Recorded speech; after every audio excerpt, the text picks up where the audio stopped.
This is One on One.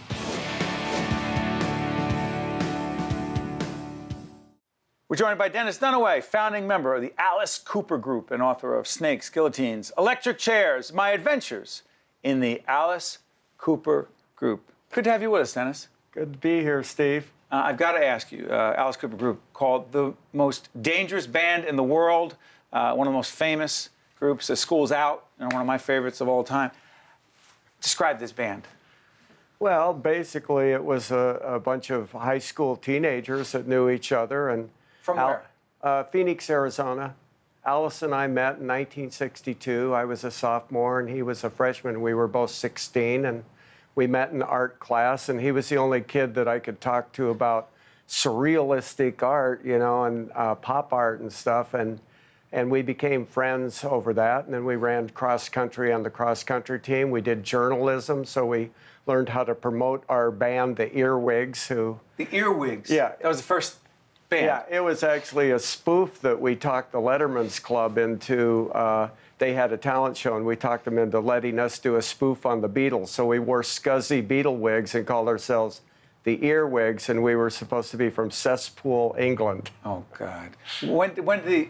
That's it? There we are. There you are. Yeah, the two nerds. The two nerds. Well, when did the two nerds come together and form the Alice Cooper Band?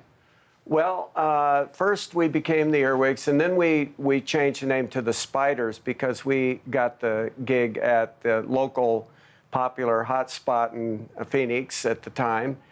We were the Spiders, and we had a stage that we called the Spider Sanctum. And it had a big spider web on the front, and we wore all black with turtlenecks, and we actually got a hit song called Don't Blow Your Mind. It went to number 11 in Tucson. This was 1966. I was just fresh out of high school. Alice was still in high school.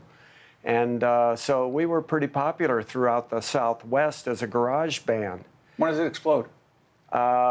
Well, I mean, that was, you know, we were big fish in a little pond there. We migrated to LA, and all of a sudden we had to start all over. So we went through a big transformation. We decided that Alice and I started a group thinking, let's apply artistic ideas into a rock band. That was it. So we got very avant-garde when we landed in LA. We got very psychedelic. We started wearing chrome clothing and growing our hair out down to our waist, and we struggled a lot because we lost all of our Spiders fans because they're like, who are these guys, you know? And then we changed our name to Alice Cooper, and that was the name of the band. But still, that was not too acceptable in those times, not even in Hollywood. Where'd the name? The name? Yeah.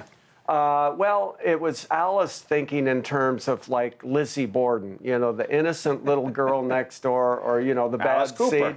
Yeah, but she has a hatchet behind her back, you know. What would you give me for a basket of kisses, you know?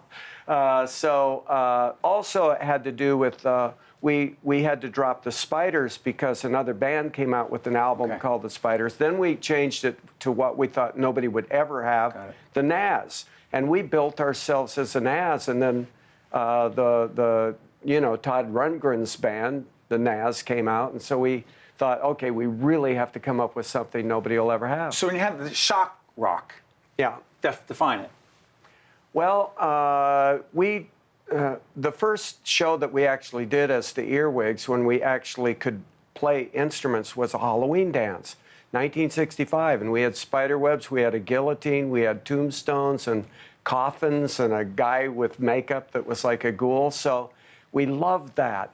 And as we started to push the boundaries and started to bring dramatics into the stage show,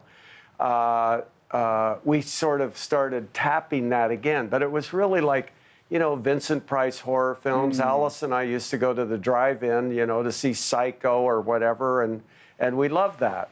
What made the band so special, in your opinion?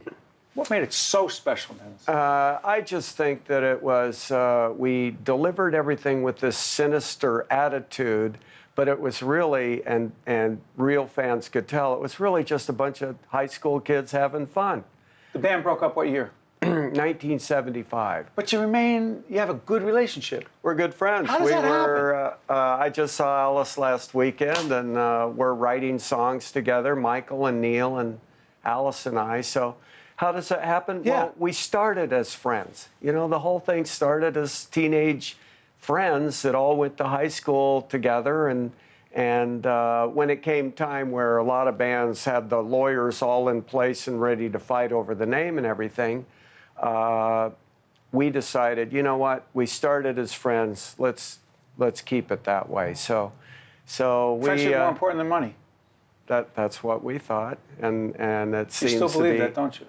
I do. Otherwise, I wouldn't be hanging out with Alice, and he wouldn't be. We get together and we have a lot of laughs. Same with Neil.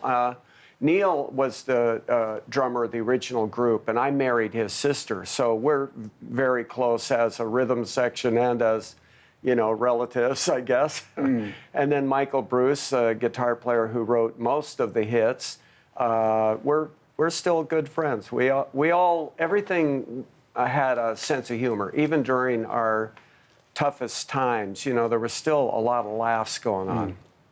Rock and Roll Hall of Fame meant one to you. That was the most wonderful day of my life. I mean, it was like 2011? Yes, What did it mean to you? 2011. It was at the Waldorf Astoria What did it here in mean? New York. What does it mean? To you. To me, it means that we weren't so crazy after all, and especially we have so many fans, and we have so many detractors all along. There was a lot of people that just don't like us because of the name or the image or whatever. And it's great because it sort of validates that they weren't all crazy as well, because every fan that we have always tells us about how they're trying to talk their friends into listening to our music and everything, and how it's so tough. And okay, now it's like, yeah. Yeah, and finally, the group you still play with today is called? Blue Coupe. It's with Joe and Albert Bichard, who are famous because of Blue Oyster Cult, Don't Fear the Reaper and Burning for You and all of that. And we just have a lot of fun. We met in 1972 when they opened for the Alice Cooper group. And we get out and play a lot. And we also have background singers, the Darlings of the Demented, Tish and Snooky, who have Manic Panic, the hair dye company. And they're great singers. And everywhere we go, we have all of the Blue Oyster Cult fans and the Alice Cooper fans show up, and we've kind of weeded out the people that don't like us.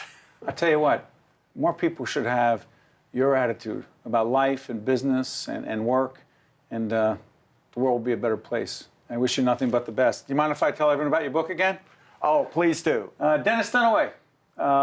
It's called Snakes, Guillotines, Electric Chairs, My Adventures in the Alice Cooper group. We wish you nothing but the best, and congratulations in being inducted into the Rock and Roll Hall of Fame in Cleveland, Ohio, right? That's right. It's a big deal. Thank you very much. Thank you, Stay Steve. right there.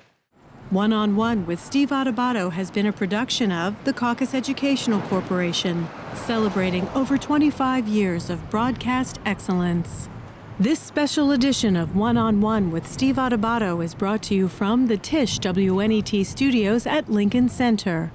Funding has been provided by Virtua, Wells Fargo, Caldwell University, the New Jersey Education Association, Suez, Johnson & Johnson, and by KESSLER Foundation. Transportation provided by Airbrook Limousine, serving the metropolitan New York, New Jersey area.